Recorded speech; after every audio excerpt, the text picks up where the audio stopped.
Sorry, yes. Hello, everyone. Thanks for coming. And let's thank Cynthia for the hospitality again. Thank you very much.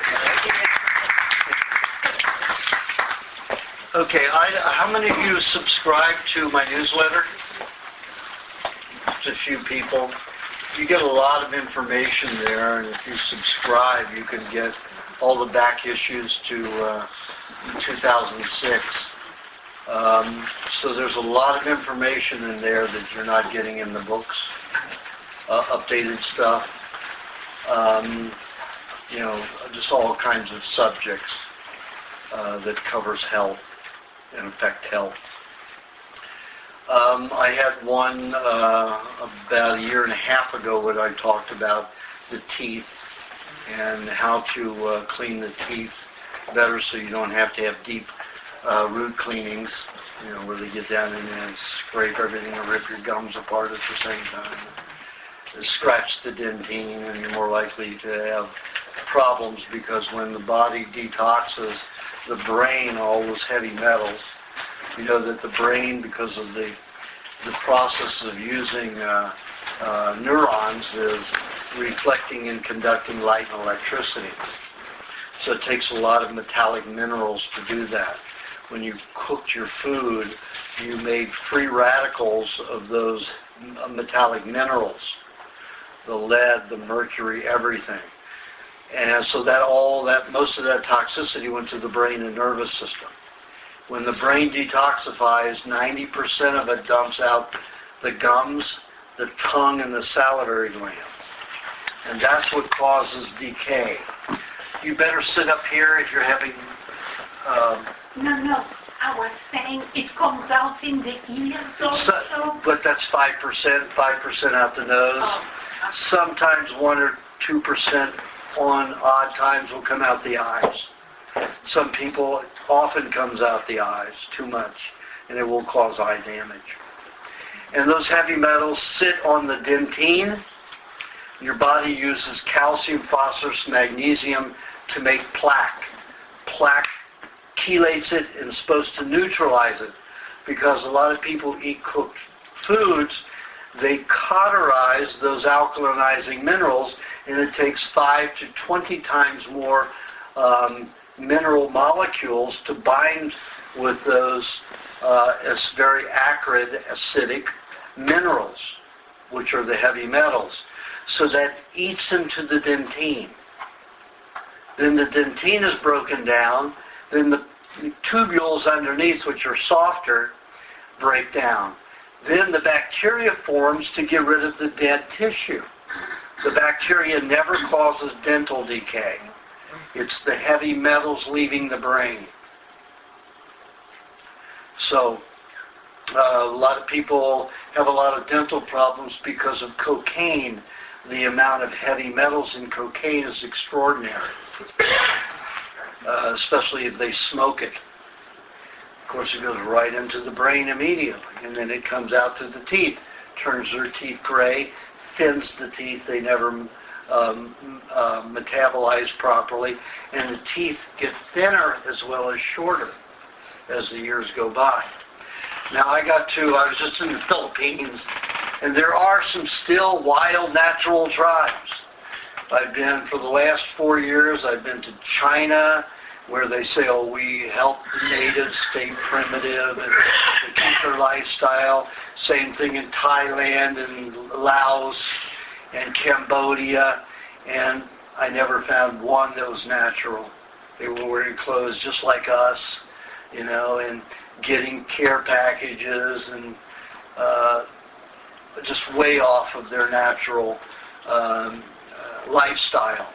So in the Philippines, I just came back from the Philippines, and the government refused to let me go visit any of the tribes because they don't want you to know that they're healthy and strong and happy. So I was refused until the last week. I happened to I went into a health spa to get a massage, and in a mall, and other places, you know, it's a sexual thing. They don't want to just massage you. They want a big tip for giving you sexual. So I have to go to these malls to get, you know, and the spas to get a legitimate massage. Go for a massage. I want a massage. If I had sex, that's something different. So I went in there, and there was this girl, about 24, 25 years old, that had a son who was completely anemic. Now, she was dark-skinned. The father was black-skinned. This baby was whiter than anybody in this room. I mean, it was almost as white as your shirt. Very anemic. And she had been feeding it powdered milk because that's what doctors tell them to feed their babies. Yeah. And if anybody's read the Pottinger experiments, the cats that had the worst diseases were those who were fed the condensed dehydrated milk. So that's what she had this baby on. So I was exploring for myself, and I found on this one island a dairy that would sell me the raw milk. The only thing I didn't like is they would feed it. At milking time, they would feed these cows bananas, green bananas. The cows just went nuts. I mean, a cow at each milking would eat a whole bushel of, because they were growing them, just throwing away because you know, the plantation, they aren't selling bananas like they used to, you know. So they were eating a tremendous amount of these bananas, and after 5 days I started smelling like the peeling of a green banana. It's kind of alum-y smelling, not the greatest fragrance in the world, but still the milk was good. So I took the milk, I took about 8 liters to this woman to feed her baby, and in 3 days the baby had color. Wow, 3 days. So her father used to be a tribes member. He left the tribe about 30 years ago, and he's about 50-something now. And he was so happy and so grateful. And he is part of the government. He said, I'll take you in. So we snuck in. So we had to go like 3.5 hours off to another island, and then we had to hike like 10 miles back in to the mountains. And found a tribe there. They got a translator, so there's a translator for a translator. You know, because he had been gone from the tribe so long, he wasn't as adept at it. So he had another friend that had left the tribe only about 7 years ago. He becomes socialized, civil.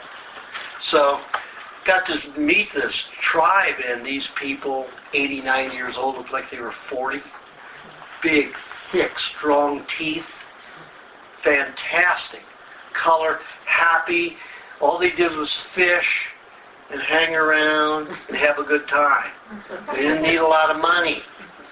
You know, their whole life is leisurely. Everything is leisurely. And they only ate raw food. They ate fish, coconut, and a little mango.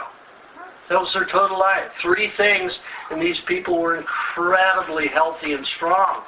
I thought that if you ate just fish, you would be more thin like him.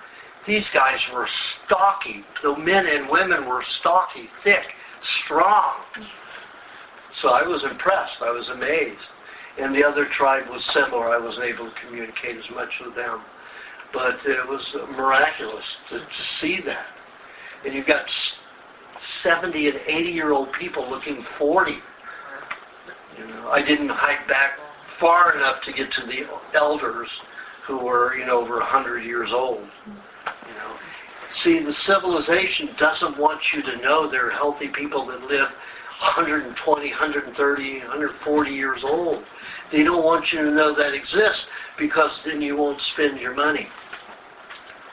You won't eat cereals, you won't eat packaged foods, you won't eat canned foods, you won't eat all these processed foods where they're making the money, keeping people sick and then going to doctors. These tribes are completely self-sufficient, just off the land. They don't have to go to some frickin' job. You know, they get to fish every day. Pick a few mangoes. And they didn't cook their fish? No. Everything was raw, completely raw. But they have fire. Pardon? They do fire. No. They No, there was no fire. No fire at all. They eat it raw. They eat their fish raw. Everything raw. They have fire to No. warm them up. No. No. To warm. You're in Philippines.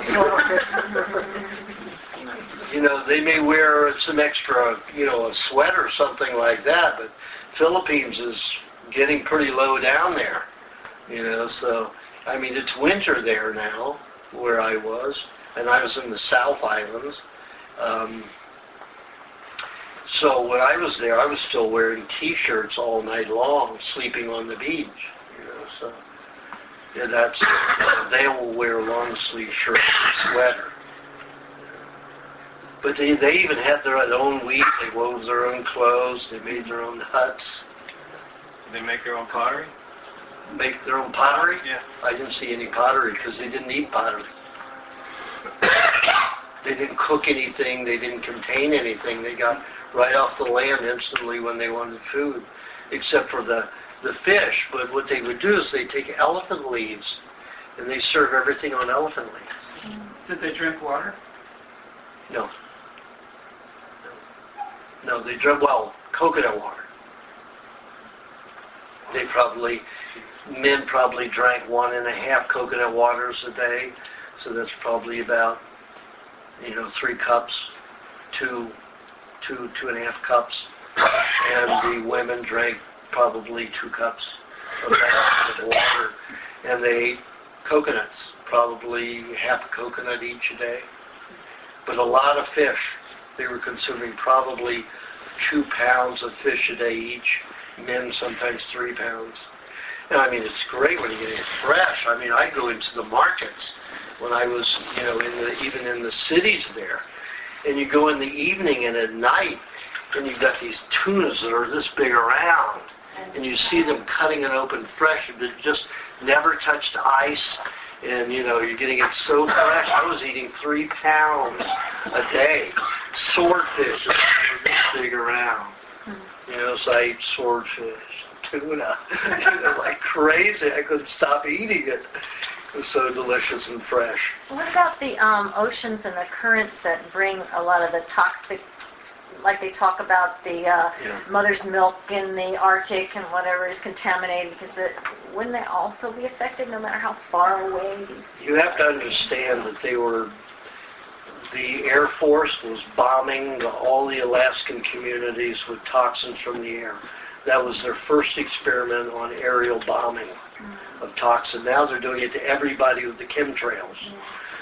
They're blaming it on currents because nobody's admitting that that's what the Air Force was doing, as far as biological warfare and contamination of the public. So that's where a lot of that contamination came from. So you don't feel that those people get contaminated fish wherever they're fishing? Those are the least contaminated fish in the world. If you analyze the fish themselves from Alaska, let's say as opposed to Japan, the amount of toxicity is about 1/100th what is in Japan. What I'm telling you is that they're lying to you. They want you to believe fiction, so you'll be confused. So you won't know how those Alaskan natives really got poisoned. Canada did the same thing, but what they did, they had a mining thing going on. It was leaking in all to the wells for hundreds, almost 900 miles. And finally, it wasn't until like 10 years ago till they discovered it, but Canada keeps mining. Keeps the mining. Uranium. Mining uranium. Very toxic. So all those tribes are very old, young, like 40 years old. They can't even work anymore. It's pretty bad. There was a documentary that I saw probably within the last year that covered that. So you're getting a lot of lying there. And all the tests that I've done on ocean wild-caught fish, never more than 4 or 5% polluted. Our river fish, 35 to 42% polluted. So I say get ocean wild-caught fish. And if it's fish that are closer to the shore, Don't get any that are from California or the Gulf or Florida. Very toxic. What are the deep sea, more of the deep sea fish? Pardon? What are the better ones, like the Swordfish, tuna, any of those that are 5 miles out, farther, that normally go out that far. Your porpoise are highly toxic because they have a tendency to come in toward shore so much. But nobody eats porpoise or dolphin. Don't know why. It's pretty good. Okay, and I want to say one thing. I found a new toothpaste formula that I've been experimenting with different people for the last year. And it's 1 tablespoon of coconut cream, 2 teaspoons of the Terramin clay, and 1 teaspoon, 3/4 to 1 teaspoon of vinegar. And you just mix it in a little 1-ounce jar, and that'll keep you for about 10 days, 2 weeks, if it's just one person. Keep it in the refrigerator because the once mixed, the vinegar has a tendency to drop its potency. But it not only cleans the teeth and the plaque off almost instantly, it whitens the teeth. How it works, I don't have a frickin' clue, but it works. People with gray and yellow teeth, even mine, remember how mine were going black down here? Improved by, and I've only done it maybe 20 times in the last year because I'm not home. I'm only home 3 months out of the year. I'm traveling so much. So I only get to do it when I'm home. And still, it's changed my teeth. So it's a great formula. Could you repeat just? 1 tablespoon of coconut cream, 2 teaspoons of Terramin clay, and about 1 teaspoon of raw apple cider vinegar. Okay, now we'll get into Q&A. Do you have a question? Yes, I do. Okay. My digestion has been getting worse and worse and worse. I have a very hard time digesting protein, especially meat. Even nuts soaked and then dehydrated, I have a hard time. Capsules, tablets, taking digestive enzymes doesn't help. Okay. First of all, the digestive enzymes, any kind of capsule, none of that's food. That's all chemicals. That's all chemical. Anytime you take a food, you dehydrate it and you process it, you have to treat it with either wood alcohol, a derivative of wood alcohol, or kerosene. Would anybody in here soak your peaches for 29 minutes in kerosene before they eat them? And then think that just washing it off for a few seconds is going to take care of getting rid of the kerosene that eats into your peach? Nobody's raised their hand. Then why the hell is anybody eating any supplement at all? It's all toxic. And your capsules themselves are either processed bone marrow, bone meal that's highly, it's cooked about 350 degrees, made into a gelatin, and then they harden it with a polymer, which is an epoxy, to get it to seal. And, the complications go on and on. So anytime you're taking a supplement, you're not taking anything that's nutritious. You're taking something that's going to complicate your body even more. A digestive enzyme supplement is pineapple or papaya.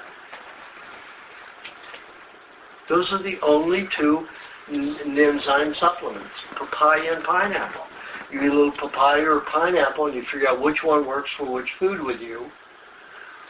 Then you'll know what enzymes to take. People who have digestive problems eating meat usually have Crohn's. Whatever stage of Crohn's that is. Crohn's is a disease where the mucus lining has gotten very thin in the intestines. So thin that your own digestive juices passes through the mucus and starts eating away at your own digestive tract. The walls of the intestines get thinner and thinner. Then they start tearing. Then you have leaky gut, where you have undigested food particles passing down into your knees, usually the knees first. Then the knees become a digestive system. What? You mean the knee? The knees, the joints, you start secreting acids there, start breaking it down. That leads to arthritis and rheumatism. So anybody who gets sore knees, usually within 20 minutes, 30 minutes after eating, have Crohn's, and they have leaky gut. If you don't have that reaction, you've just had bad digestion, discomfort, maybe some acidic reaction or gas, then you have a milder case of it. You need to stop using your intestines. So you have to eat something like eggs. And you eat eggs digest in about 27 minutes. It is a completely liquefied food. It requires no separation to break it up. The bacteria goes right in to start eating it. And remember, we eat the feces and urine of bacteria. That is our food. Digestive enzymes and digestive juices separate the food particles for bacteria to eat. So the medical profession doesn't want to give you those details because they want you to be afraid of bacteria. They want you to be afraid of bacteria. They want you to be terrified of bacteria. But enzymes and digestive juices are to break apart food so that bacteria can consume that food. Their excrement is our nutrition. The only way it can be broken down into a finite form to enter the biological structure of a cell. You've got to have bacteria to be able to reduce it into a tiny, tiny, infinitesimal substance to be able to feed your cells. Your enzymes and your digestive juices will never reduce it. I don't care if we're in your body 6 days, maybe 7 or 8 days, but our food passes through in 24 hours. So without bacteria, you're never going to digest properly. You're never going to get enough nutrients. And most people are bacterial deficient because of all the contamination, all the garbage they're eating, all the supplements, which are poisoning them and destroying them. And all the pesticides and the food colorings and additives that are in food. So, you eat lots of eggs by themselves. And just every, half an hour, if that's what it takes. Just remember that eating eggs alone causes massive weight loss. So you have to eat enough eggs so you don't lose too much weight. I have to eat 32 eggs a day to maintain a weight. And if I eat 50, I'll just keep a larger body. But if I eat 32 eggs at my weight right now, I will maintain that weight. If I were I'm pretty thin right now. Every time I come back from traveling in the jungles where I don't get as much food as I need to, as I'd like to, I lose weight. So I'm down to 160, and I go up to 190. So I got you eat 32 or 50 eggs? Is that all you eat that day, or you eat a lot of other stuff too? Well, if you're trying to heal your intestines so they don't work hard to digest, because the egg is digested within the first 3 to 5 inches of your intestine, that leaves all the rest of that 30 feet just absorbing all those egg nutrients without having to work. So, and the rest of your body. And it takes it takes a good 22 eggs a day just to maintain the fluid and alimentary canal in your glands. That doesn't count for muscles and stuff like that. So, most people would hear me, you have to eat 22 to 28 eggs a day, to maintain weight. I have to eat 32. So you have to find your means. But, usually before you go to bed, take a half a cup of milk If you're drinking a whole cup of milk just to relax and feel good at night, then you sip it, take about 20 minutes to drink that cup of milk. Because you don't want that milk going too fast, because it'll split the gut again. You have to let things go in slowly. And then during the middle of the night, another half a cup of milk. And usually a half a cup of milk will disperse to where it won't build up in one place in the body and cause a tear, unless you have a block somewhere in your intestines. So the trick is, when you have digestive problems, you don't eat solid foods. And you eat the foods that take the least digestion, and that's always eggs and milk. Still, milk takes 6 to 10 hours to digest. What juice? Green juice? Green juice is usually not good, because you can start neutralizing some of the condition in the intestinal tract, in the system, and healing takes acidity. The fallacy out there in the alternative community is that you don't heal unless you're alkaline. You're not a cow, you're not a goat, you're not an herbivore. We are carnivore creatures, carnivorous creatures. We have to have an acidic intestinal tract.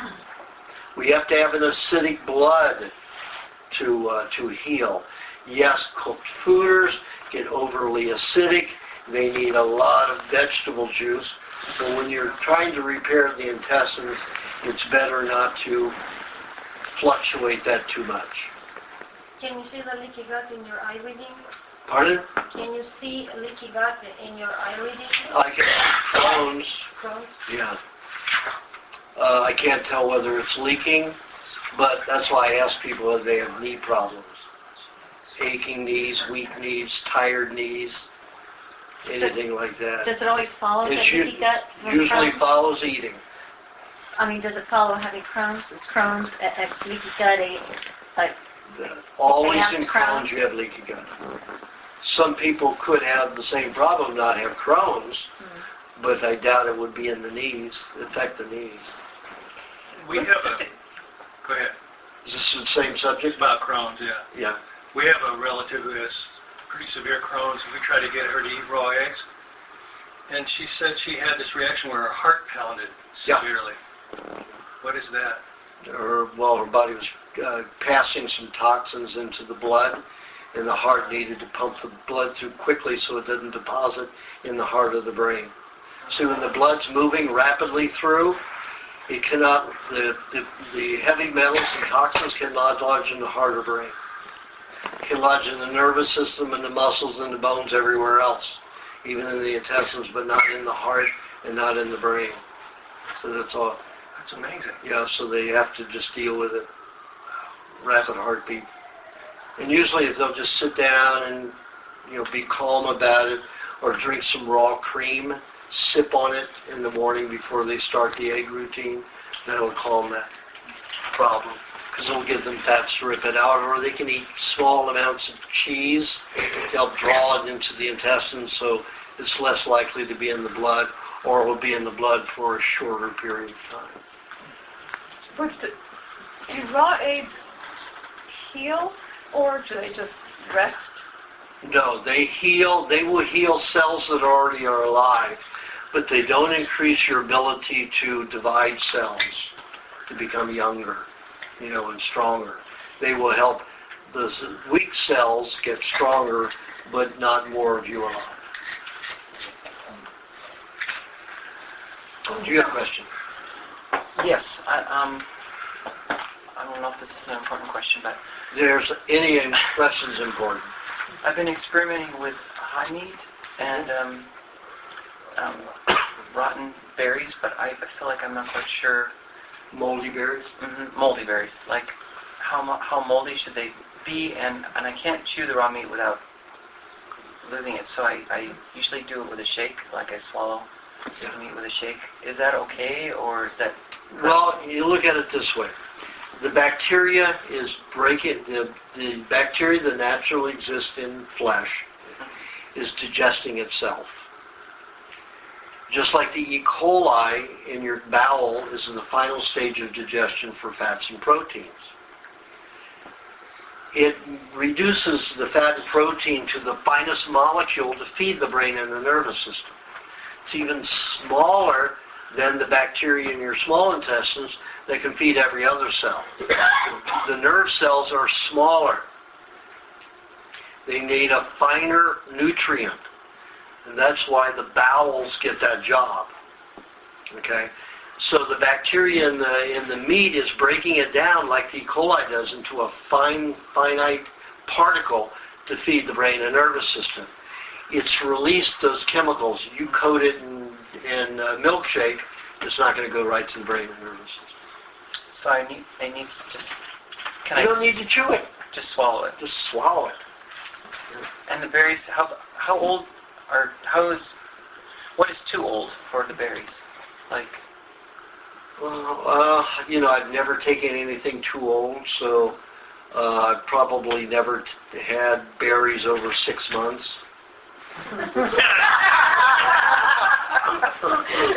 Well, you can have berries 1,000 years old. And in Asia, like in China, you have the century egg. It's a 25-year-old egg.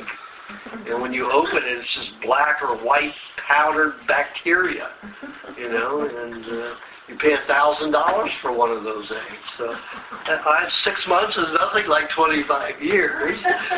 But I've had meat up to a year and 3 months. So I would say there's no problem within that range, I can assure you. Okay. But just remember, when you eat those moldy berries, that you could cause a tremendous fatigue, that could last up to a year. So you remember to eat only a small amount. So read the book again about that, how to take it. Because a lot of people, I'm going to do that, and they don't go back and reread it about the consequences, of how to do it and what it can do. So swallow the high meat and then wait like an hour, or wait like... Well, it's usually best to do it before you eat a meat meal. Right. Yeah, like 10, 15 minutes before you start a meat meal. Okay. So you just And if you want to make sure that the toxins that are dumping from your stomach don't destroy all of those good nutrients that have been digested for the brain and nervous system in the high meat, then eat some cheese 10 minutes before you eat the high meat. Honey too. Pardon? Honey? No honey? Just cheese. Just cheese. Yeah. Okay. Just cheese. Cheese will absorb the poison and not let them go. Don't you get some honey so that you have some glucose that they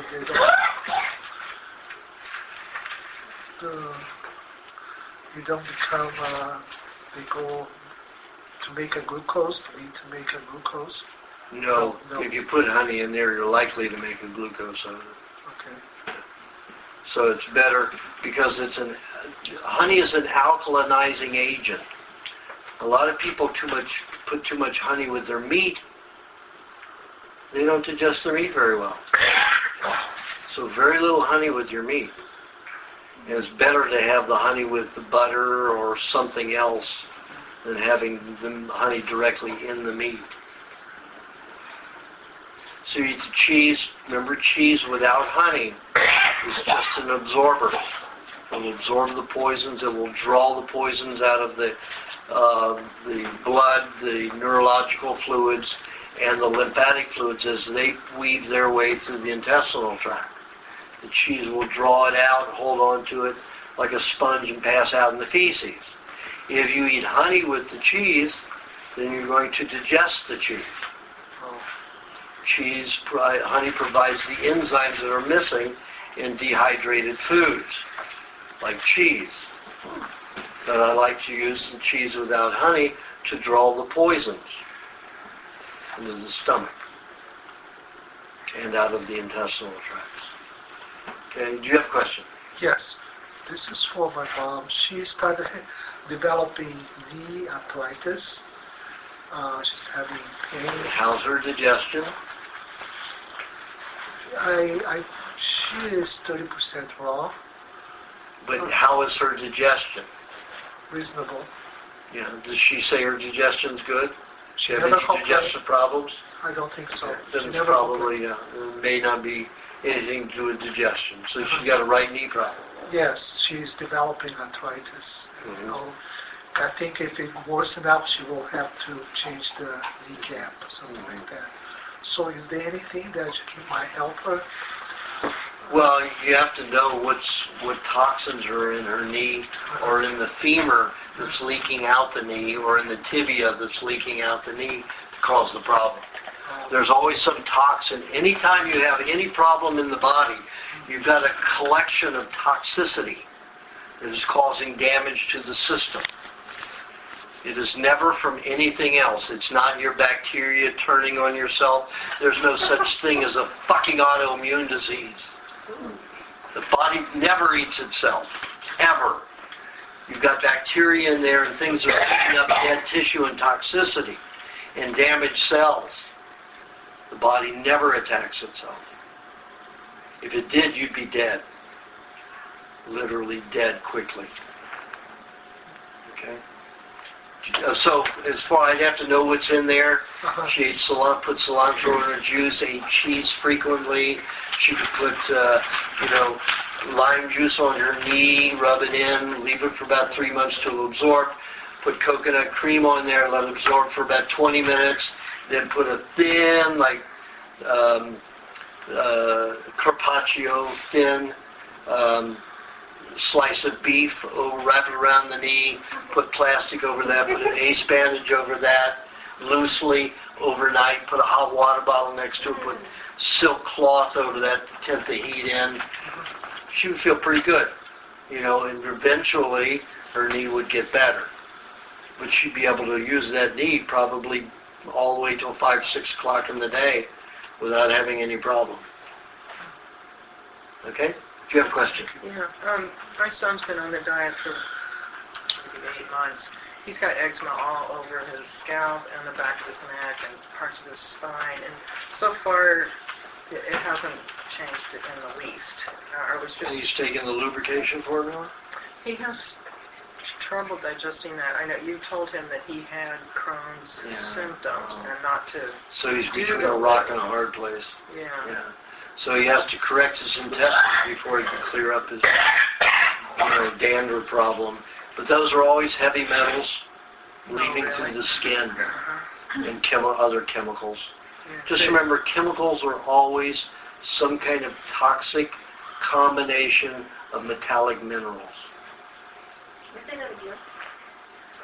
Any kind of chemical is made up of a combination of metallic minerals that are very toxic. Doesn't matter if it's formaldehyde or even iodine. Iodine is a mineral that's a metallic mineral that's poisonous and toxic. And of course mercury. So every time you put mercurochrome methylate on your skin on a wound, that was poison mercury as an antiseptic. Lime juice is your antiseptic. So there's pretty much he just. Yes, well, weight, he can rub coconut cream into a scalp. He can get bone marrow and rub that into a scalp to heal a scalp. But How do you get the bone marrow out? Do you just scrape it out? Yeah, you get sections of bone like the femur, and you scoop it out. I use a knife to scoop mine out. You did that at the co-op. Pardon me? You did that at the co-op. Oh, you the co-op. Do you just order it as bone marrow? Mm-hmm. You also order it down here? Mm-hmm. Yeah.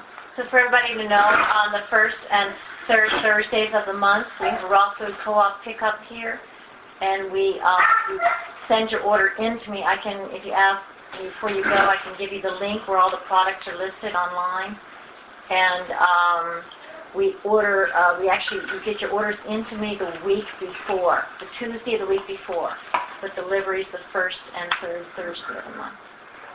Here, right up front. You have the telemycin clay. What's that? Telemycin clay. The clay. Clay. Clay. Clay. Okay. Clay. Good, sorry. Yeah. Okay. Yeah. Right. It's okay. There's not many Asians that can say else. My bad. I'm used to that. That's why I knew right away what you were saying. I wanted to ask you a really quick question. What do you think about castor oil packs? Castor oil is very... Castor oil is a poison. That's why your body goes into diarrhea, and that's why they use it as a... Stay. Pull it forward. You gotta knock something over there. It's the back there. It's way back there. Bring the chair forward. That's why they use it as a remedy for constipation. Yeah. Because it's a poison that will cause diarrhea. The body has to get it out of the body quickly. All castor beans are poisonous. I guess that's why it raises white blood cells quickly.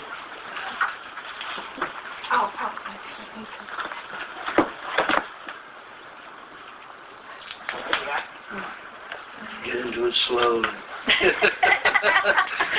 It's not a jump into. Thank you. Okay, do you have a question? Yeah, I started this diet about the same time, and about 3 or 4 months ago I started getting this swelling and pain in my jaw, and I figured it was a detox going on, and gradually it localized into my weakest tooth, which is a crown. And so for 2 months now I've had a lump right on my gum. Is it pussing? No, a little bit, I guess. I mean, there's little white spots on it occasionally. It's gotten better. I mean, I started eating more meat, even though I put honey in my meat, which I guess I'm going to have to back off on. Yeah. But my dad said that obviously I was going to have a root canal or an extraction because the root was dying. And my experience has been that it's actually getting better. Is this common to get? I mean, I still have the lump, but it's getting better. Because of when I had radiation therapy, all the bone deteriorated around my teeth, so my teeth dangled in my mouth. So if I bite down on my own teeth, I would bleed. So I was getting 1-2 transfusions a week. So I had to drink out of these big straws, big fat straws. So at that time I still had cancer. I didn't know anything about a good diet. So my donuts and RC Cola went in the blender, and my cereal and milk, and that's what I ate, So when I got turned on to raw milk, within a few months after that, within a year, all the bone grew back. But I still had a lot of silver fillings in my teeth. Mm-hmm. So because everything was fluid, the silver was moving up into my face. So it lodged all around in here. So for years, I've had all kinds of abscesses. Doctor said I was going to lose this tooth and that, dentist said I was going to lose this tooth and that tooth. Still have the teeth. So it's just a matter of just time. It's cleansing, just like you said. It's a cleansing process. And recently, I was about to lose a tooth back here. So I thought, how can I stop that? Because that's my last molar over here. I've lost the wisdom in the other. So I got 1 molar left here, and I didn't want to lose it. So, and the gum was receding, and so it was one of those really bad ones. It was almost all mercury, and when they took it off, there was very little tooth, and it's mostly crown. Still don't want to lose it. So I started putting bone marrow, pockets of bone marrow there when I sleep, and the gum overnight grew back by about 0.5 millimeter in one night. The same thing here from an accident that I had. The gum was all the way down here, so I thought I'd try it here. One night I put it on it, it grew up 1 millimeter. The gum came up. Now I'm just going to start doing it to see how that will encourage bone growth too. So bone marrow is the only place besides sperm and ovum where you can get concentrated stem cells. Where do you get the bone marrow? Where do you get the bone marrow? From the co-op. From the co-op. Okay. Yeah. I don't know if Amos has it or somebody that Amos can get it. I mean, you can order it from the Amish then. Yeah. They just take the bone marrow and cut it into 2-inch sections, scoop it out. So I've also been experimenting with some women who don't do the diet as well as they should, and they're drying out and looking a little old. And so I said, well, let's try some bone marrow. So one girl was putting the bone marrow on, I think, 3 days a week, 4 days a week, and in 3 months, her skin the wrinkles and dryness of the skin reduced by 70%. On the skin. On the skin, just rub it into the skin. Just Anytime. Anytime. Anytime. Well, once you put it on, you don't want to wash for 24 hours. Take that long for your cells to eat it. 24 hours where you can't do your day with bone marrow all over your face. Why? No, it's just oil. Really? Does Yeah. it like smell like a... Oh, no, it doesn't smell. burger or something?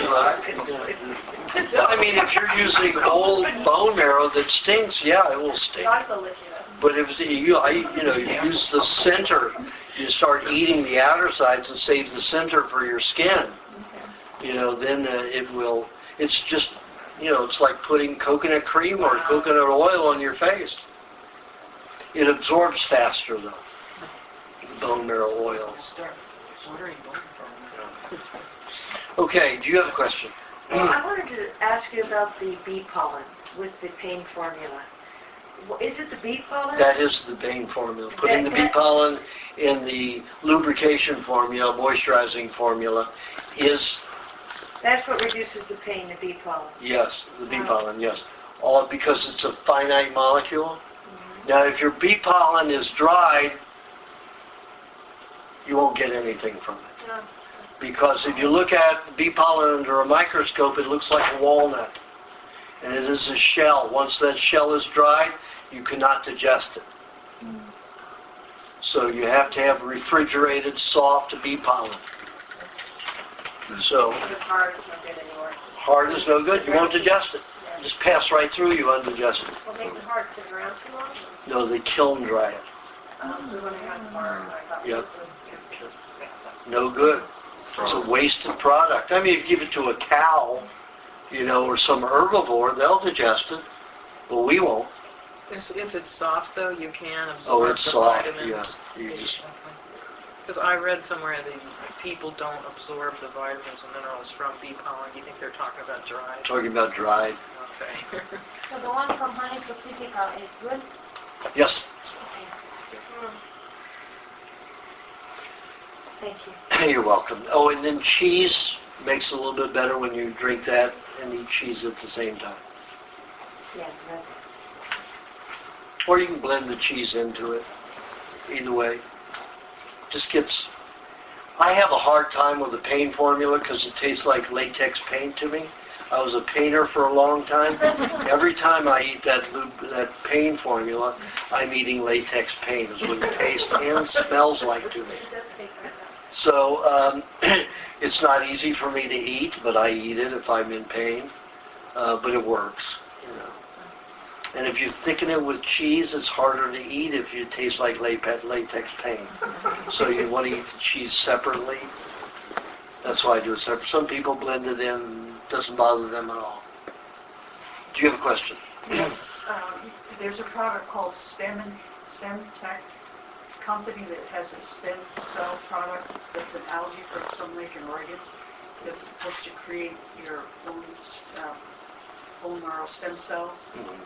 And I was interested in how you eat these black eggs. I can't get that down, and every once in a while I get one, and I don't know what to do with it, so I just throw it out. And well, it's thicker, the yolk, strange, the yolk tastes like a hard-boiled egg.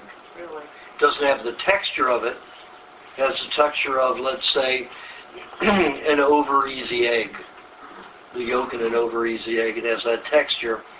Thicker, not thin like a fresh one, and has the taste of a hard-boiled egg. It is the black, reaction in the egg white that in the protein, breaking it down into that structure, into a mold. Because even molds break down things and predigest them for us. That's what cheese is. Cheese, the way they used to make cheese, not American cheese, it's just processed garbage. They used to create molds. They would put the cheese, the dairy, curds in a cave and let the cheese let it mold, so the mold pre-digests it, just like acidophilus or Like the blue cheese. yeah, like the blue cheese. That's a mold. That's a fungus. But I create that in my own refrigerator. I take the butter, put a few swirls in it, take some of the butter out, let it sit there for 3 months. I've got blue cheese. So I can make Roquefort dressings, all kinds of things. And it pre-digests, so I can digest the butter better. So that's what, see, when cheese is dehydrated, you can't digest it. So they would put mold with it to digest it, help you digest it. So that's how they were able to have stores of dairy for the winter, is have these moldy cheeses in the caves. So that was a storage of the, the cow got too cold and the cow stopped producing milk. They could have their supply of dairy. So they moldy cheeses, and the Germans really got into it with some of the stinkiest, foulest fungus, molds there is to break down those cheeses. But you have to look at the health of those Germans that predominantly ate those cheeses for over 2 centuries. That was a very strong white race. Usually your white races aren't that strong. And they were exceptionally strong. It was from that foul-smelling cheese that they all ate. And that's the only country in the world that ever ate it like that, consistently over many years. And there's one civilization, I think it's in Turkey, where they put worms inside the center of the cheese and let them eat. And then you break it open, and then you even eat the worms, and then the cheese with the worms. In France, they have fly maggots in cheese. Pardon? In France, they have fly maggot cheese. It's outlawed, so you're not supposed to do it, but some people do. Yeah. Is it okay to eat the Amos Miller cheese then if it's gotten moldy? The what? The Amos Miller cheese, is it okay to eat it if it's gotten moldy? Yeah, you just don't want to eat the outside, all the spores. Chop it off? Okay. Yeah, I just scrape it. Yeah. But just remember that mold is pre-digested for you. It's just not a problem. Oh, okay. Yeah. It's just the spores on the outside. It can cause too much of mold to grow in your intestines. And you don't want the mold, a lot of mold. You want the pre-digested food from the mold, the mycelium. Is that same subject? No, about my question. No. It's the same subject. Yeah. Is the egg you're talking about is the Chinese egg? No, I'm just No, talking she about just gets some black eggs from sometimes. from the co-op. Every Yeah. now and then you'll run into. No, that's not the Chinese egg. No. No. Because they have the black eggs. Just wondering. You can eat eggs almost anyway. What do you do with those black ones? I guess you just close your eyes and. I just suck them out just like I do the rest of them. On your Now, nose. sometimes it's a little drier, Yeah. so I'll break it open and then eat the membrane along with the egg. Oh, that'll be an experience. Yeah. I successfully eaten those Just black eggs. put a swimmer's nose clip on your nose. Yeah. It stinks. It stinks. Is it going to help short-term memory? It helps stimulate memory. Yeah. Yeah, absolutely. Yeah, whenever I'm doing a workshop, my workshops can last anywhere from 8 to 12 hours. And if, I can go for 3 or 4 hours, and usually I give everybody a break every 2 hours. And I don't need it, but I can go. But if all of a sudden, I go on these gyrations, and I'll come back and start to where I began to get the point across. And it could be 15 minutes of bypasses of stories to get to a whole, epiphany for everybody. And all of a sudden I say, I lost my train. I'll go pop an egg, 2 minutes more, 2 minutes later, everything is clean again. Just like that. Oh. Wow. It doesn't have to be black, though. Pardon? It doesn't have to be black, though. No. Okay, good. No. It's just that will just reinforce the brain a little quicker because it's already reduced into the molecular size to feed the brain and nervous system. So any egg is good. Any egg is good. Okay, for the short memory, any egg is good. Any what? Any egg. For whom? Short memory. Short-term memory. Short-term memory, yes. Oh, Yeah. so carry an egg was Short and long. short and long. Okay. Do you have a question? Elaine couldn't make it today, so she sends her compliments to everybody. Well, thank you. But I'm concerned a little bit because, she's always on this weight thing. Not too bad, not too bad. Yeah. Well, her latest thing is eliminating lubes. So what's that going to cause? Well, she's buffered up on for about 2.5 years now, 3. Yeah. So I think she could do without them or just cut it down to, maybe a quarter of one or a third of one. And if she just wants to lose some weight, that's fine. I like people to wait 2.5 years, and she's done it. So she can lose some weight if she wants. Just give me a call. And I'll put her on a diet. I'll help her lose the weight for a while. Yeah, she lost about 10 pounds already. Yeah. Oh, good. And she's happy with that, but, she's always complaining about, I want too fat. I like too fat. But, she always says, I feel so good. Oh, But I like to give the people that experience. I like for them to get thin, find out they don't feel so good, and then go back to the higher weight. really? Yeah. Oh, well, I'll watch for that then. Yeah. Yeah. Starts getting bitchy. Oh, really? Aajonus doesn't get back on the day. Well, I can't say much. She helped me through this medical crisis this week, so. If she's bitchy, I'm not complaining. There you go. It's nice to have a partner that's on the diet. Absolutely. No question. Anyway. Do you have a question? Yes.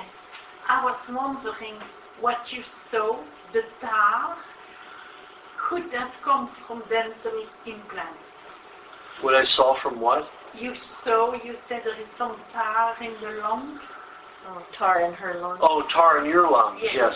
I had dental implants. No. Tar is a fatty substance. It's had some kind of fat in there that got solid, got very thick. So Like it would have to be oil? from some kind of fat. Maybe cooked oils? Pardon? Cooked oils or something? that Cooked would get- oils, but hers are so dark that she would have had to have burned oils, over fried or something like that. But they look pretty heavy, like they were from a fire. So it would have nothing to do with the dental implants. Nothing to do with dental implants.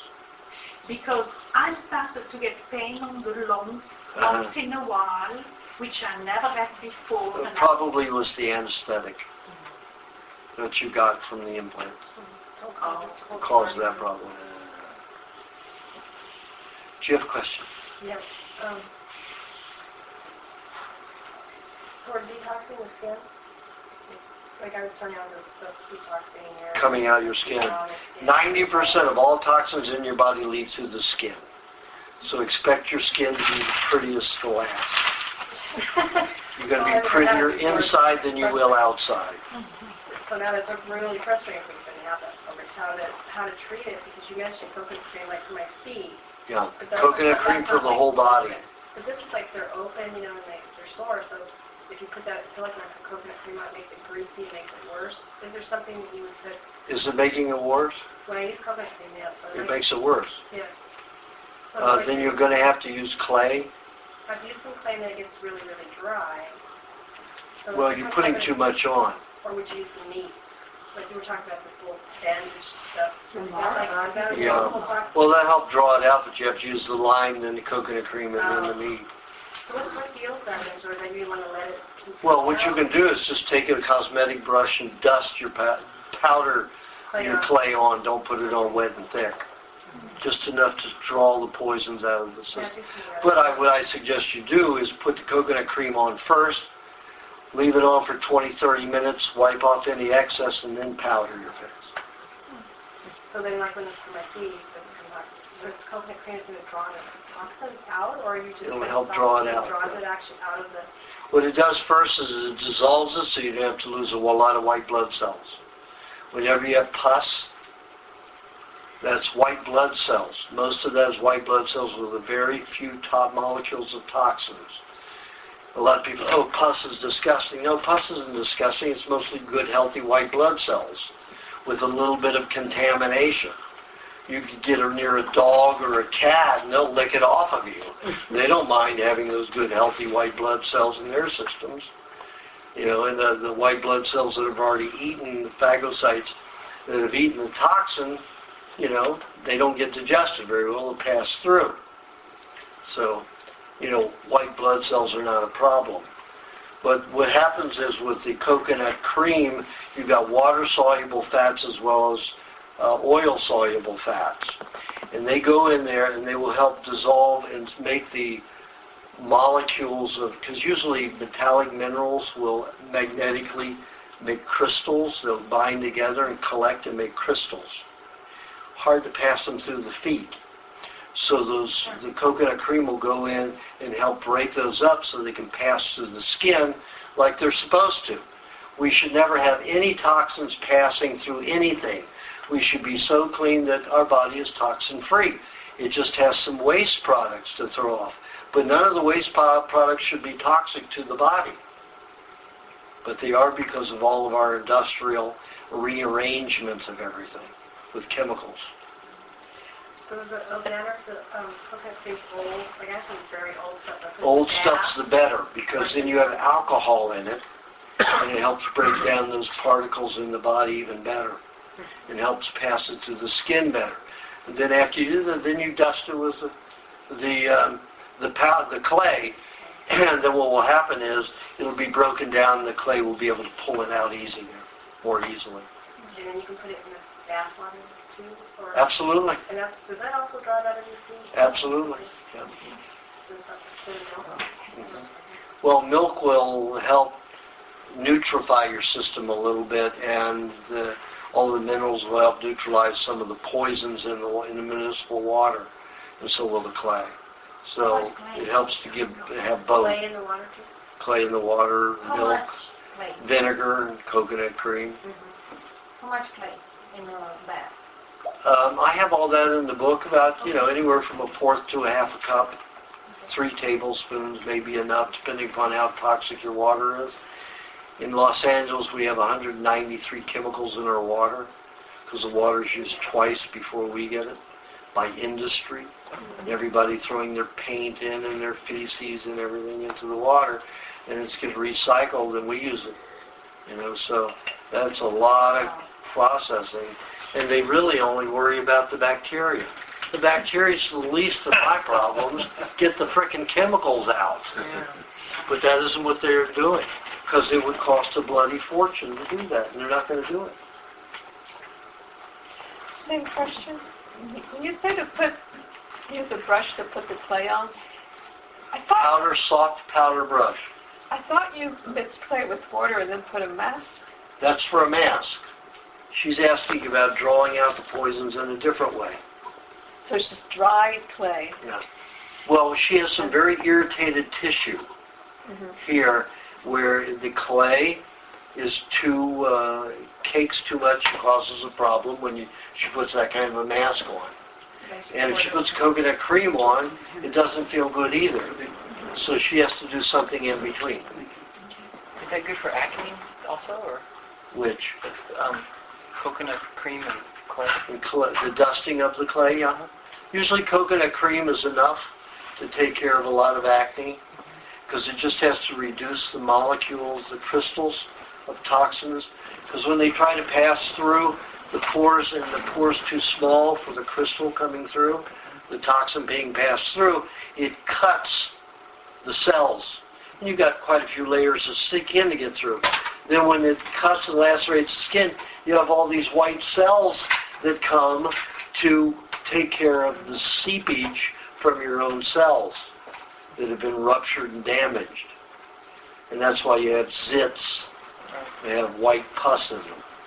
If you can't get into a bathtub, do you think it would be helpful, just to soak your feet in that formula with the coconut That's cream? helpful. Anything is helpful. That would be okay. Yeah. I got a question on that Yeah. skin thing. How come my skin keeps getting these splotchy things that grows and grows bigger and bigger, and Yeah. eventually they fall off, I think. Well, yeah, usually they will. If they don't, you can always put vinegar on them, soften them so I they tried will that. That takes peel a away. long time. Oh yeah, you have to put it on every day for a long time. Every day. Yep. And it seems to wear off pretty quick. Well, you have to put it on every day. And usually it'll peel off in layers, very small layers. No. But if it keeps building at the same time, at least you're keeping it from getting too large. What's that? That's all right. It keeps it from getting too large. Keeps it from getting too large. If you didn't put the vinegar on and peel it away, it could get larger and larger and larger. I've seen one this big. And she started to have another one on the other arm, and I said, put the vinegar on it. And it stayed small. You know. So what's the difference between the vinegar and what you were talking about, coconut cream and ceramide clay? What's the difference? You know, the coconut cream will help fractionate bonds of, let's say, magnetic minerals or crystals of old toxic hardened vegetable oils, hydrogenated vegetable oils, or plastic molecules. It'll help break those down into smaller substances. Vinegar will actually eat away things, eat away tissue. Well, it's acid, acidic. It's an acid, yeah. Mild acid. It usually won't affect good, healthy live cells, but it will definitely start melting down dead cells or damaged cells. Would garlic do anything similar to the vinegar? No? Garlic will usually irritate your skin, just like onion will. I know it'll take away a wart. But Yeah, it will, but it will do it aggressively. And it hurts too. Yes, Yeah. it does hurt. The pain And you is stink. incredible. and you stink, yeah. Yeah. It's not a nice way to do it. Vinegar is a mild way to do it. Takes longer, but let me tell you, it's a nice way to do it. Will vinegar take away a planter's wart then? Yeah. The black greasy stuff you said in my lungs, Uh-huh. might that be a fungus? Could be what? Fungus?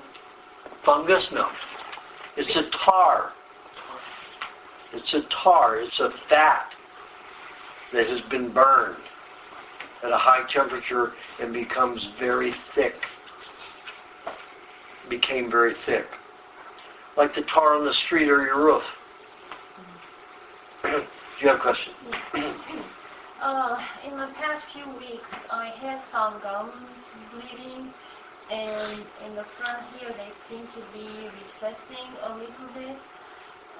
So that's one problem. And the other one is I have a sensitive tooth here, and they told me to go and get it worked on. I mean, I guess I think it's a carie. I don't know. And I really don't want to. If there's anything I can do to avoid that. Well, I just talked about everything you can do. You can brush your teeth with that formula I just talked about and put bone marrow in there. Just remember, if you're bleeding, you've got some heavy toxins moving out and destroying your vitamin K and vitamin U, so you're not clotting properly. Okay. So you can eat a little bit of, drink some green cabbage juice, not red cabbage juice. Right. Red cabbage juice will cause bleeding. Green cabbage juice prevents bleeding, How much? overbleeding, excessive bleeding. How much? And then you can jam some, push some bone marrow up in your gum. Okay. And the tooth? On this one, the soft one. Okay. On the tooth, there Yeah. the problem is? Down the gum and on that tooth, yeah. And how much cabbage? How much bleeding? Oh, very little. By the time I rinse, it's gone. Probably 2 ounces or 4 ounces a week. A week? Okay. Okay. Very little bit is necessary. Do you have a question? Sometimes when I have raw eggs, it tastes like pepper afterwards. Happened several times. I thought I just tasted black pepper. Were you a black pepper eater? No, not especially. Well, usually something like that will happen because it's coming out of your own taste buds, detoxing from your system. Because I've never had anybody tell me they had the pepper taste, so it has to be coming from you. your salivary glands, or dumping pepper from something. How about something metallic, like from? Have you ever heard of someone tasting metal, like something metallic? All the time, ever. All the time. All the time, Oh, yes. yeah. Eternally. Do you have a question, Joseph? I'm developing a little bit of dry skin on my hands again, and I was told by somebody it's because I'm not drinking water. And Say that again. Ask that again. I'm developing dry skin on my hands again. I think because of dishwashing and working and stuff, but he said it's because I'm not drinking water. And That's crazy. isn't it? Okay. It does cause more dryness. Just put some coconut cream on your fingers or some butter. You know, before you get into the water, let it absorb into your hands first, and then get into the water. What about the Primal Diet facial? Primal facial body care cream. Is that better? Yeah, it's expensive for the hands, though. It's what? It's a very expensive thing to put on your hands. Okay. Then do it. Coconut cream works I very make well. it anyway, so Yeah. Okay. if I don't use it, it's bad. Then use it. Definitely. Don't take it leftovers. Pardon? Don't take it leftovers. It's okay. He gets stuff. So you buy it pre-made? No, I make it. Oh, you do? When I'm around, I make it. Just like that. Oh, yeah. You obviously have time where other people don't. People complain about making things because they don't have time. I find some. Good. One quick thing. I heard people saying that the gum bleeding is from the liver. Is that true? It's from what? The liver? Liver problems? Well, if they think that, then their brain problems are from constipation. That is so much garbage and trash. That's the way the medical profession wants you to think, just to confuse the hell out of you. Okay. If you've got a gum problem, you're bleeding, it's because you've got toxins leaving through the gums. Okay. And it's robbing the U and K that allows proper clotting in the gums. And the gums use more K and U than any other part of the body. Okay. Do you have a question? I had a question just about the bone marrow.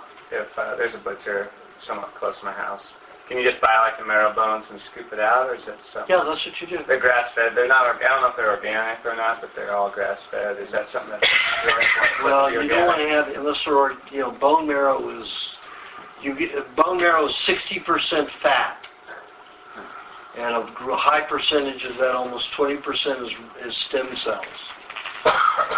Remember that poisons store in fat. So if you have animals getting any kind of shots or any kind of medication in their feed, it's going to be in the bone marrow. So get organic. Yeah. Now you're likely, like with the fish, with the high mercury and toxicity, you're likely to just pass it through and not absorb those toxins. But why put your body through it? You're just wasting some of it. The coconut cream, do you have to make yourself, or is there any brands that are legitimate? There's no way to buy coconut cream unless you're buying it from the co-op. Okay. And the co-op makes it on Wednesday mornings, and this is for Wednesday mornings, I think. Thursdays, that's real fresh. And then you get it delivered down here when? Thursday. On Next Thursday. day. The next day, so it's very fresh. It's been really good too lately. How long does it last? Yeah. Coconut. Well, you use the old stuff for things he was just... I went away for 2.5 months, and I came back, and I had left 2 full containers, and they were perfect condition.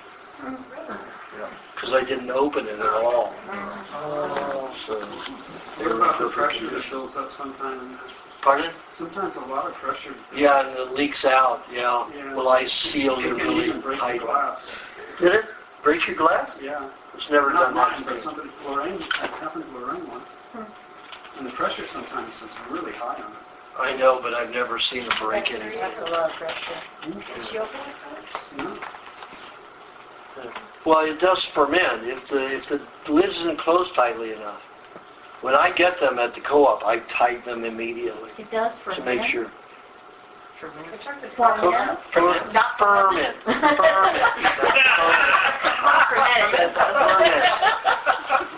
That's my Tennessee accent.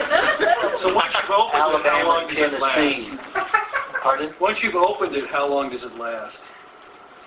Well, it lasts indefinitely. That I use for soap in my bathroom, I let sit out for 10 days, and it goes into a kind of a foul smell in that time, usually by the 4th or 5th day, and then it tempers and it goes back to a good smelling coconut. But it's got the alcohol in it, and I use that for soap. I use that for soap on my body. Yeah, it's great soap. Does that make your body smell like alcohol? No, it'll smell like coconut once it goes through that, finishes the fermentation stage. Just remember, it's not a lot of carbohydrate in it. It's only like 5% carbohydrate. In coconuts, you have 80% fat, 15% protein, and 5% carbohydrate. So your fermentation cycle is very short. It's only 5%. So that much as an alcohol, but it breaks down the fat into a smaller molecule so it doesn't oil the skin the same way. It still leaves a great, nice coating and sheen on your skin with a little bit of coating like you're doing a conditioner at the same time. But it's not like when you put it on straight without the fermentation where it gets thick and really oily on the skin. So that's what everybody used to use as a soap. All soap 60 years ago was made with coconut cream. 90% of the soaps were made with coconut cream. Does it affect your plumbing? Never. I've used it for I don't know how long. I never have had a plumbing problem except for a pipe bursting, but that's a very old pipe. Yeah. Yeah, we'll grease them up. Things will slide through better. Yeah. Where are we with the question? Do you have a question? Yeah, I had knee surgery a little over a year ago, and below my knee, the front is still numb, and I was wondering if there was any kind of diet. What kind of surgery? It was an ACL repair. I tore my ACL playing sports, and since the knee surgery, it's been numb. And they put a false cartilage in, or did they just scrape? No, it was my hamstring. And so there were 2 sides for the arthroscopy, and then 1 puncture for draining, I think, and then they cut a place here to take the hamstring. But it's been numb since that time, and if I get goosebumps, for example, there's no goosebumps in the numb area. It's just completely smooth, and then around the area that has feeling, there will be goosebumps. So I'm wondering if there's anything I can do with my diet that could help the nerves regenerate more quickly, because it's been just a little over a year. I had it done in November 21st, 2007. Well, it could be one of 3 things. It could be the anesthetic, or they cut the nerves, and the nerves didn't heal because the anesthetic got into the channels and blocked it. Now you're not circulating properly. Neurological passages aren't circulating properly. Or you scarred. So one of those 3 reasons.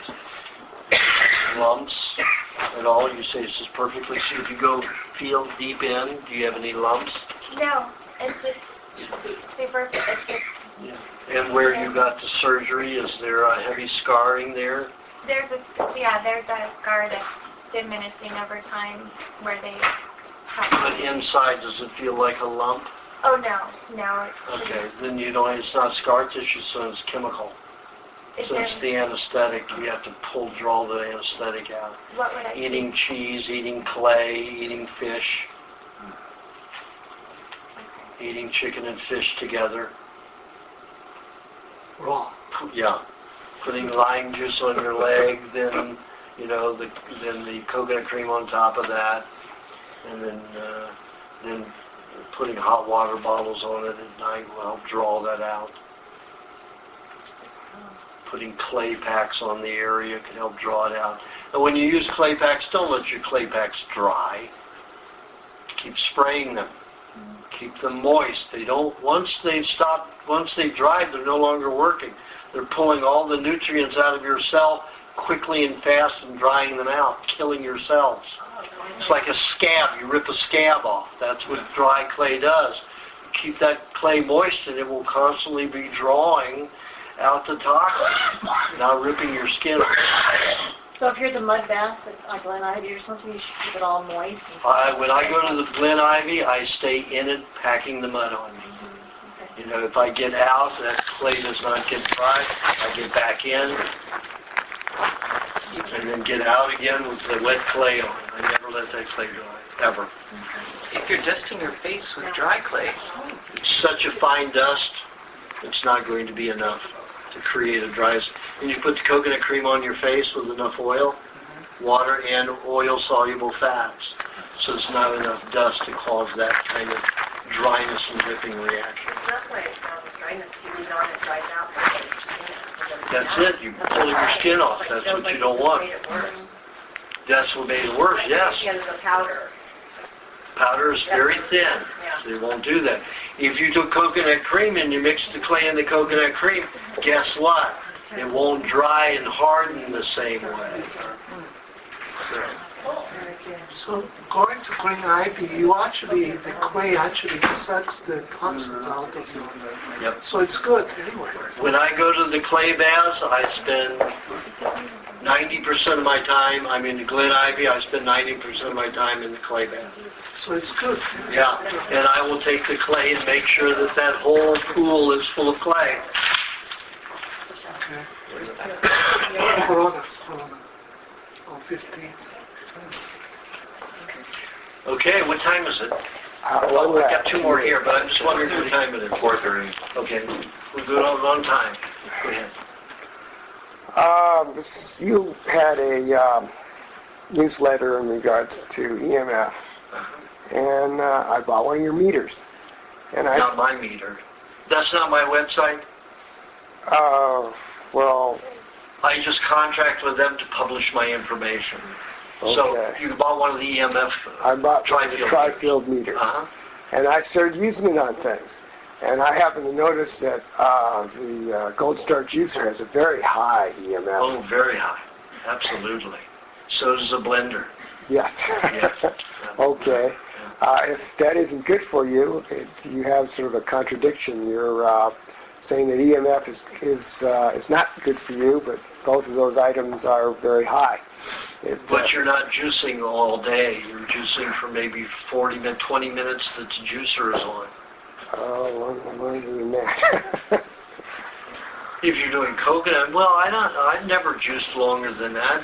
Got all my foods prepared, put it through the juicer, and I'm finished juicing in 15, 20 minutes. No. That the juicer's actually on. When I'm blending, I usually blend 30 seconds is the maximum I ever blend anything. But when I'm talking about an EMF field, that's when you're exposed to it all day long, you know, in an apartment, you know, where there's a high radioactive, electromagnetic field. Well, what about your car? Depends on how long of a trip you're on. Like in my Prius, down at the foot pedal, it's 35 gals. Over here and at that little mound on the side, it's 8 gals. That's one of the lowest in all the cars. You get into a Mercedes with their complex computers, you're up to a 75, 100 gals. All under where your feet and legs are. On the steering wheel. So, even on the steering wheel, yeah. Well, in my Prius, it's like 2, 3 up there around the steering wheel. So I drive my car with my cruise control, and my feet are up on the panel, so I'm driving with the cruise control. So I drive.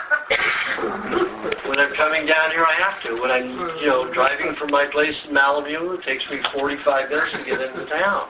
Hour if there's heavy traffic, even 2 hours if there's very, very heavy traffic on the Pacific Coast Highway. So I drive with my feet up on the hump and using the cruise control. do the best you can, reduce it. But I noticed that's how I realized that the Prius was putting out a lot, because I was getting a lot of aches in this leg that was running the pedal. You know, and I would get aches back in here. And then when I started putting it up there, no aches. No more aches.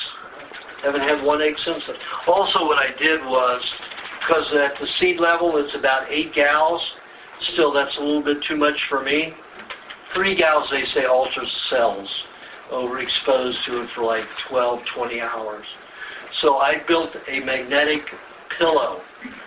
So what I did was took a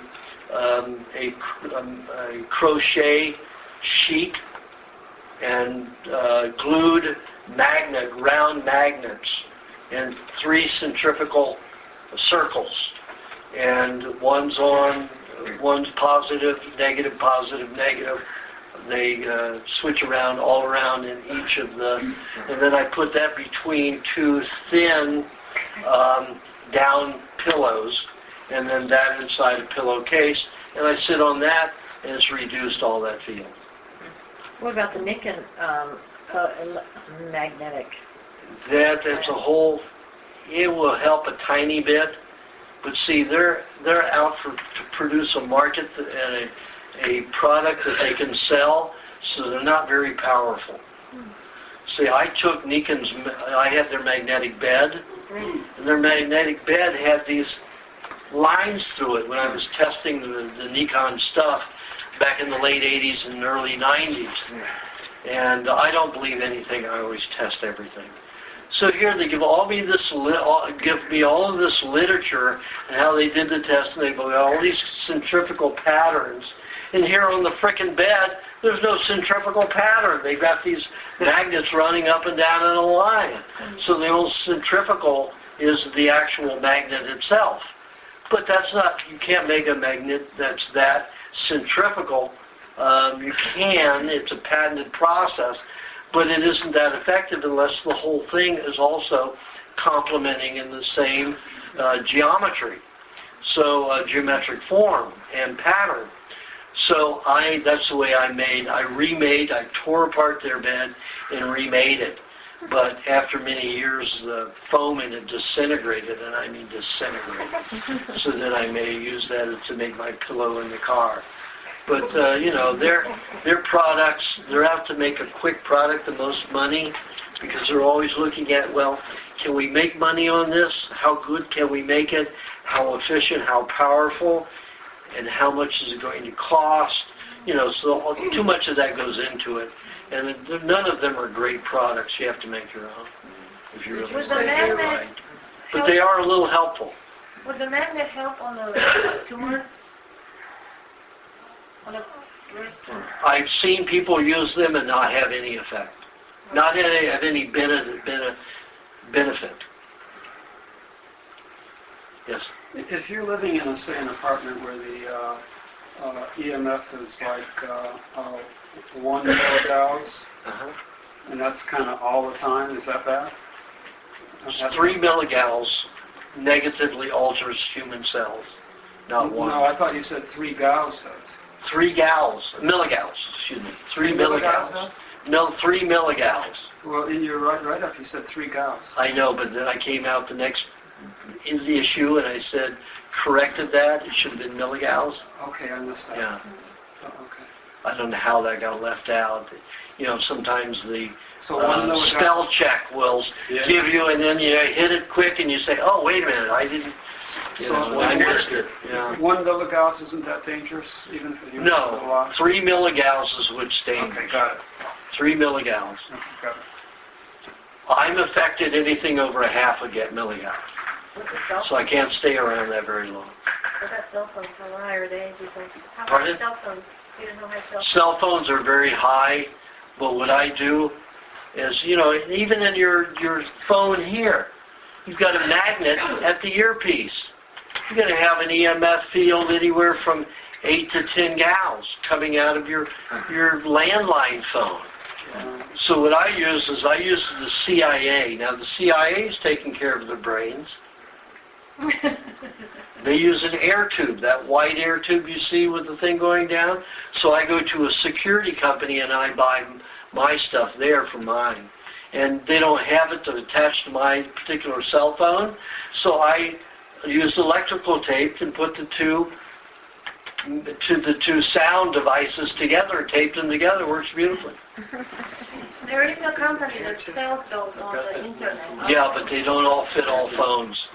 They only fit three phones or two phones. Yeah, but you can get adapters. I got an adapter from my phone company. Yeah. That will fit. I think there's two sizes of that, the air tube, whatever, earpiece. So if you want, like, good. So it's an adapter, like call your company, and they usually have an adapter that'll go to I think 3 millimeter and 2 millimeter, something like that. Yeah, 1.5. 1.5 and a 3. Yeah. It was 2.5 and 3. 2.5. Is it 2.5 and 3? On my landline, I use the regular 3L tube, blue tube that you can get. That's what I use on my landline. Is the speakerphone, are you far enough away? Speakerphone is wonderful. Wait, on the cell phone too, the speakerphone? Yeah, it's great. You just have to have the cell phone 6 inches away from your head. So a regular phone's bad? Well, it depends upon the cell phone. Yeah. I take my EMF meter and I go through every cell phone available and get the lowest. It doesn't have all the great, any one of those, great pads, black. They have a huge EMF and radiation field. So I got a Blast, a T-Mobile Blast. It only has like 4 milligauss EMF field, and the radiation is only like a 6. And most others are 30 to 50. Wow. I have a thing here that I got from my phone. I don't know how. That only eliminates a half a gauss. Half a milligauss, excuse me, half a milligauss. Wow. And then have you heard of the blue 8 or green 8 from Germany, from somewhere in Europe? No. I don't know the name. Did you have more to ask about that, the fields? Just what I could do with my car, you've given me something. What kind of car do you have? Well, I have a Camaro, but I'm thinking of buying a new car. Yeah. So the idea was to try to get a car which... low field. Or what I could do. Do what I did. I went around and just checked all the cars. I took my EMF meter, and the dealers are looking at me like, what is he doing, And I use them in airports, in airplanes. Because EMF fields in airplanes are outrageous, especially in first class and business class. So I found that out because I felt terrible when I got to my destination after 13 and a half hours in first class. And I realized it was an EMF field. So I took my gauge the next time I went on for the return trip. And I had first class, but I went back to the back.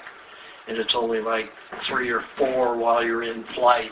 It can be up to 10 to 15 when you're on the ground, because they're running the belts for the luggage, and that generates a huge EMF field that projects 20 to 30 feet from it. So it's going up into the cabin. But I may be exposed 10 to 15 milligauss for as long as I'm on the plane. So I'm one of the last people that enters a plane. Always enter on the last. And for that, once you're in flight, the back of the plane is about 3 to 4 milligauss only. In the cockpit, in business class, I got to ride in a cockpit when I landed in Papet is the islands, Tahiti. So my girlfriend was a flight attendant at the time, so I got to go in the cockpit with the flight attendant, so I took my gauge. 75 to 100 gals. These guys, no wonder they can only have so many milligauss. So they can, no wonder they can only get so many hours. They can only fly so many hours a week. because of that. And I found it in first class, it was anywhere from 30 to 55 milligauss. And then as you go back, it gets less. Unless your jets are in the tail, then you go right around in front of the wing or right at the wing. So, and I test. They have some new planes coming out that are pretty good, you know, that I've tested them. But I'll walk up and down the aisles with my gauge. People are freaking out. They think I'm some kind of agent checking in bombs or something. And the flight attendants are freaking out. And then a pilot will come back and say, what's it all about when you do it? You know, so it's weird. Is that the same meter that he's talking about? Yeah. Okay. Did you say that cell phones popping popcorn? Have you seen that? Yeah, I don't know if it's true. When I go to St. Louis next year, I'm going to do it because a fellow and I have enough cell phones together where we're going to put three together and try it in two four. Different experiments. Yeah, but that could have been, you know, all staged. Yeah. Okay. One was in Japan and one was in France. But anyway, I gave you this to show you. This is from Germany. Well, the only way I can tell, I didn't bring my meter. I usually always take my meter. I got it. Like here, two of them. I You do? Yeah, I got it. Okay. Okay, is that your cell phone? Yes. Okay. Turn your cell phone on. You have to call a number. Call my number here. You just don't answer. What's the device for? Okay. $150. Look at that. Over 100 milligauss. Oh my God. Yours is one of the highest I've ever seen. Wow. Now we're going to put this on it. Call still going? Yes. Didn't do a thing. Nothing. Didn't do a thing. No? Nope, didn't do a thing. That's what I'm telling you. What Those about things- the, on one thing that I tested on, it helped to half a milligauss. Did you That was try? just the Did you EMS try the field. BioPro stuff? Yes, that's the one I use. BioPro reduces it by a half a milligauss. God, that's pretty high. Oh, it's the worst I've ever seen. Really? I think Yeah. those probably the same. Did you check the radiation field? No, I didn't. Check the radiation field. Yeah, I had the same phone. I didn't realize it was that high. That's terrible. Call still going? No, I don't know if it's... Okay, redial. What's your radiation field? Look at that. How high is it? Tense. It's going up to... So neither one of those help that much? No. The devices It's going up to 10. that you have? Radiation field 10. What's unhealthy? What would you That's say? on a phone call. Without a phone call, I don't know. Turn it off and see. I don't think it sends out. Is it on you off the call? Oh, Okay. See nothing. doesn't do anything. Well, it'll pulse to make sure it's connected about every 5 to 30 minutes. So that one pulse will last about 5 to 10 seconds. If you put it next to a speaker, you'll hear it crackle the speaker whenever it makes that connection. So do you So have let's look at this when it's off. Very little EMF field. Yeah. It's it's an AC current battery. So it sends an electrical pulse, but it's only about 2 gals. So do you have any... Milligals. So if she put it in a holder and put it on speakerphone. Well, what you have to do is find out. You have to give me your meter again. Sorry, and thank you for bringing it. Yeah. I have 2 of them. One I take with me, one I leave in the house. Okay. What I wanted to test was, what was I going to test? Can't remember these stuff. I wanted to test something. Oh, now you got on a call? No. Okay, make a call. Okay. There. Oh, yeah. You have to be this far from your phone. Yours is that bad. That's just for the electromagnetic field. So you've got to be 2.5 feet away. Radiation? The radiation, 6 inches. Okay. Krishna, So is there... this is a Nokia earplug. Can you plug this in? have you... Now, this is my question. If I just use the earbud and I have the phone... You've got a magnet in here. Okay, but what... That's You want to call? Yes. What is the magnet? That's pretty good. It's not picking it up. Yeah, I'm on the call. Wow, I need that. Where did you get that? Well, that was, excuse me, that was radiation. Okay. There we go. See, are you on the call I'm on still? the, well, No, hung up. it's okay. It was still on the call, but I will call again. See, What's the reading? it's pulsating up to a 4. Are you still on the call? Yes, but it's much better than what Yeah. you Oh, it's much read better. Yeah. before. From 100 to 4 is Yeah. really good. Where Much did you better get now. this? I thought This is this a Nokia ear. Oh, it's got a grounding. No, it doesn't ground. No, that's just a volume Yeah. control. It doesn't ground. That's just a regular head. It's just a regular Nokia earbud. Most of them have a magnet that generates a lot. What Nokia is from themselves? If you have a gauge on it, it doesn't. It doesn't. No, you go to the manufacturer, which is Nokia. Suppose you have to use the Nokia earbud for it to work. Even though other companies will plug in, you know, the fit to your hip, but it won't work. It's a Nokia earbud. They call it earbud because you put it in your ear. So you can find it online? From Nokia, yeah. Okay, thank you. But you need to check them. The one that came with mine has the magnet in it, in that earbud is so strong that it puts out about a 4 or 5. So that's why I use the air tube with it. Where's the air tube? Online, a security company. Online security. What are those Bluetooth things read? Have you ever met one of those where people leave in their ear all the time? Oh, you mean Bluetooth? Yeah. Terrible. Those must be really high.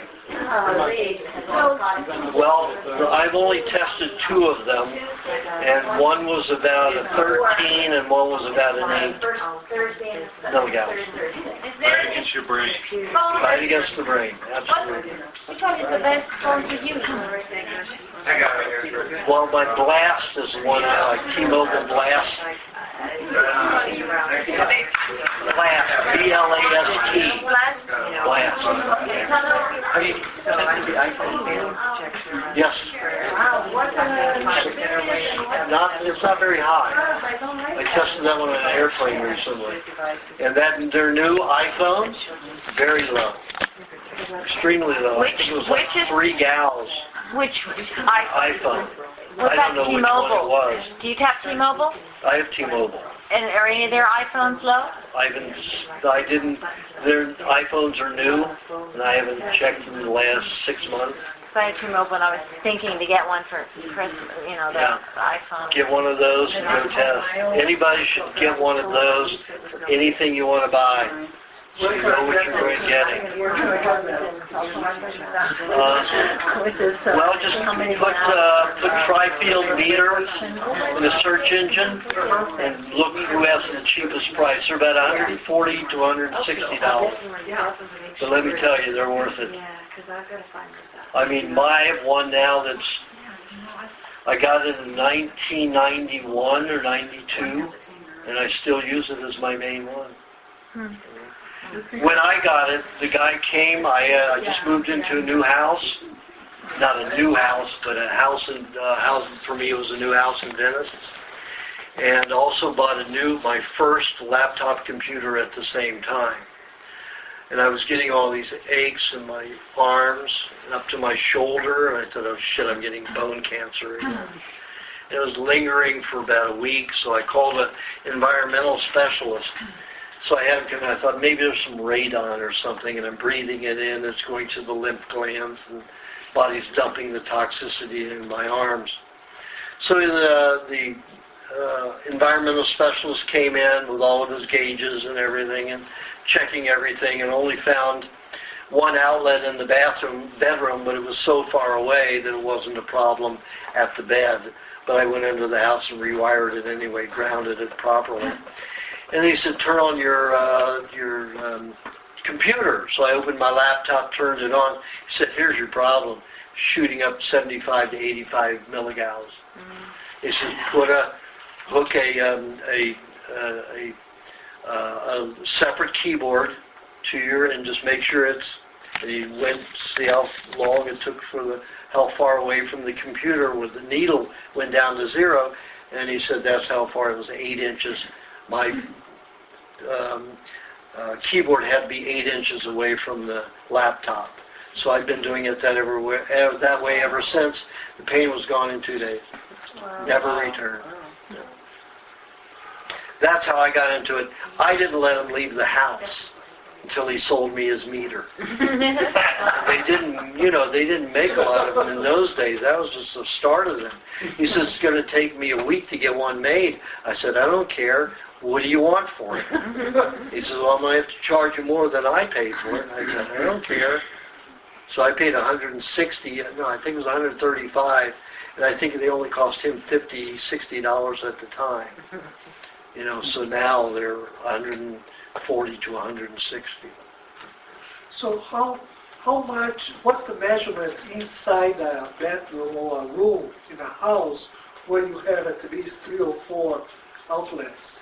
Well, usually on an outlet, you won't have anything pulsating from it at all if it's properly grounded. Oh, just because. It's when you have something plugged in. Now, the worst appliances are clock phones. I mean, clocks, bed clocks. Like, in hotel rooms. Those things will broadcast for 4 feet, EMF field. So it's right near your head.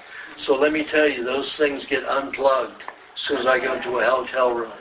And every one of them, and I've been into, hundreds of hotel rooms, and every one has been nasty.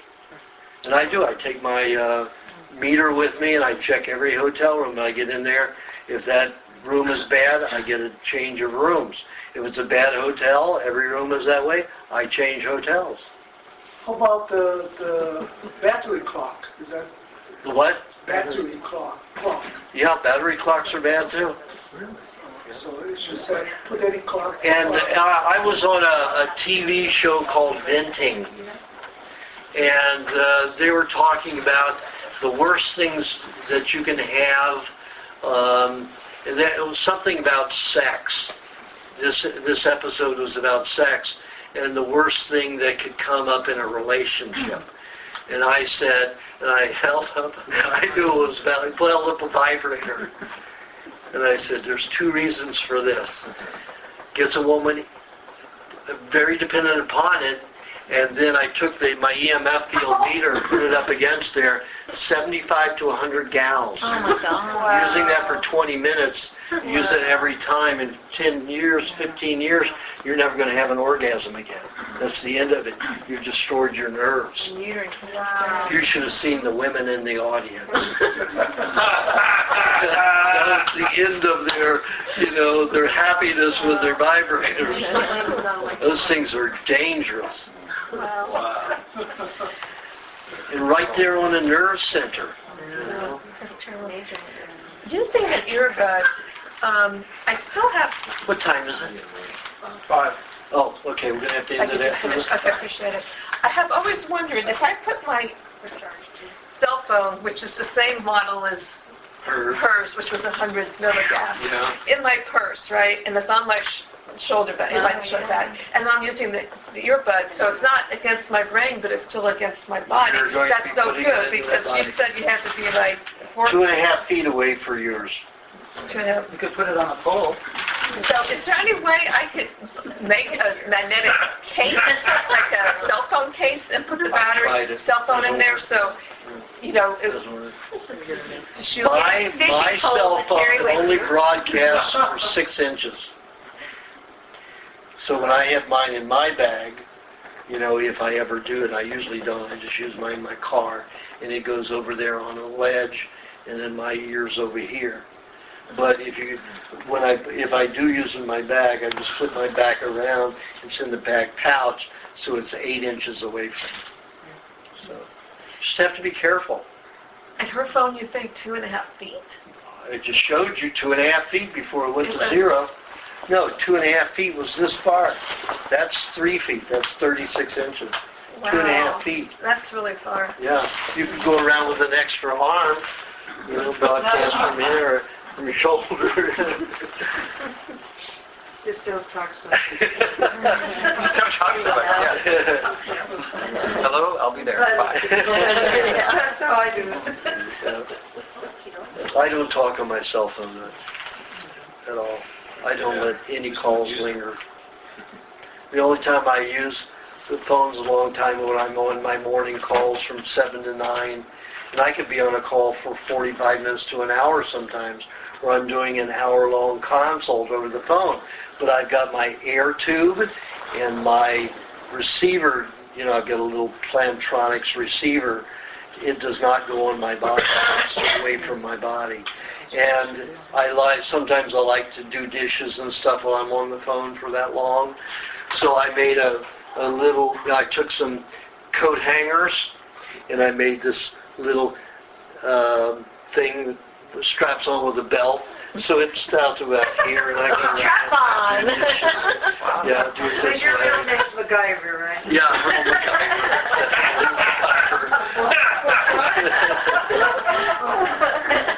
Okay, folks, thanks for coming again. Hope to see you in a couple of months. Again. So we'll do this again in February. Yeah. Okay. Next week's Still LA. for a mini session. Pardon? Next week's LA. Yes, next Sunday is LA, Los Angeles. Pardon? How much honey can I put in beef? In beef? Too much. How much beef? I've been eating like a quarter to a half a pound a day, and sometimes like a teaspoon of honey. A teaspoon is fine for that much. That's fine. Teaspoon is, no, if you put a tablespoon, that could be a problem. Probably 2 teaspoons for a half of a pound of meat would be okay. Last question. I have a feeling, I have a couple more. Do you recommend taking them out? Absolutely. You'd have to be on the diet a while. If you only have 3 of them, then wait about a year. Okay. If you have a lot of them, it's going to be healthy, because if you start detoxing that mercury and you like proper nutrients, you can damage your eyes, your taste buds, your brain.